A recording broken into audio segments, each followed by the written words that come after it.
وای سر بە بیلالم و سر بە فڵانم و سر بە فڵانم هەر عیبە و قسە کەتیایە من قسم بە بیلال و تۆوە باشە هیچێکە لە دوان ئەخ دوو لە ڕووی حازری بەرزان ڕەمەزان هەی بێ ئەقڵ هەر زۆر عیبە و قسە من پێم وتوی تۆ هەستاوی دوێنێ پێ ئەکەنی بەدەم پێکەنینەوە گاڵتە ئەەکەیت من بۆیە کە کاتی تەلەفۆنی بۆ کردم وتی من یعنی من لە نامەکەیە کە ڕێکۆردی کردو لای خۆیەتی حداش یەکەم پێی ئەعلانی کات تایە دیارە کە تەوجیهی کردووە بۆ ئەوەی کە دوو لە ڕووی قەدرتان گاڵی داتە جانی من بۆی ئەمانە دۆستیان نییە دوژمنیان نیە تەنها ئەوەتان نیە ئەگەر لە مەجای خۆیانە بجوڵیتەوە ئەڵێن تۆ لەسەر بەهێڵیت دوای سبێ ڕۆژوو و دوو پشت کومار ئەدەن بەخۆشتەوە سوودی نییە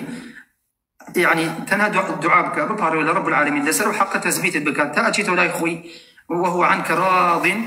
أميك أمن خوشا أي خاطر بالله مكلمن قوي سبب بلال وسبب فلان وسبب فلان هل عيبة وقصة أخذوا له الحازري برزان رمضان هاي بي أقل هل زور عيبة وقصة من بيم ودوي تو هستاوي دنيا بي أكني بدم بي أكني وقالت أكيد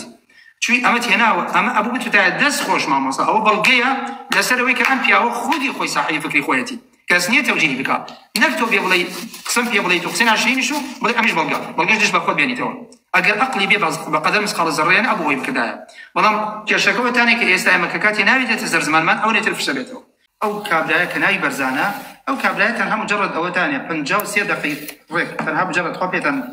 راجع نبراكان بنجاو سيدة قبراكان بنجاو سيدة في ريك سيكردوا لقوم ما فيها سيكردوا دبي أو يفهم بلي كاكا لسرتاوا من دنقت ريكوردكم ما بس جاري دوباريكم اما اخير شو ان شاء الله بس كان بابتاكم متدعي هو حرشي او تري حرشي ناو تري مناسب مثلا موضوع استوى بنجاو سي دقيقه بمشي غازه سي في كردكم ما كاك جان مشرب هي لقل كسر كناي بلاله جاء تو لبشتي الموضوعي وانتم تو تشيد اصلا تو شيء اصلا من ناشد بالفعل ناشد اصلا بالفعل شوف والله دستنا بطالني دانش مكاتكم وكجم غيري وانا بخوله تيك تو كنازر او في وانا يكنوهم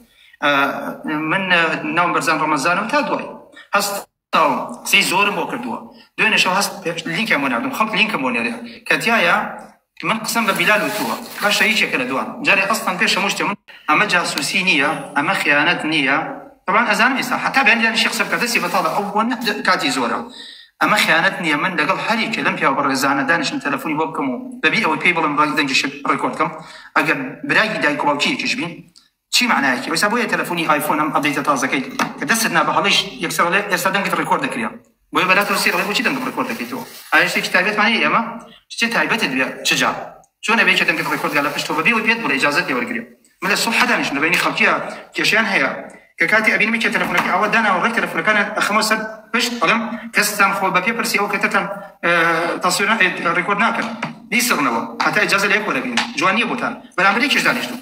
أزر ريكورد كردني دنجي خلقي عيبة لأخلاقي بياو ناوش يطوع أم بياو أمي كردوا أمي يكدو من أصلا ككاتي واي بيا متوت من الزهر وقول تلم خلقي بمجولانيا من برنامجكم هي لسري أروم والله مول نصيحتكم بو هي بوتو شي دا ولا فلان شي كر فلان واي كر فلان زينا كار فلان كان فلان كاس بولتان شي فلان كاس واي فلان كاس كاكا خريجي كاري خود مشغول بكاري خوتو أما موضوعي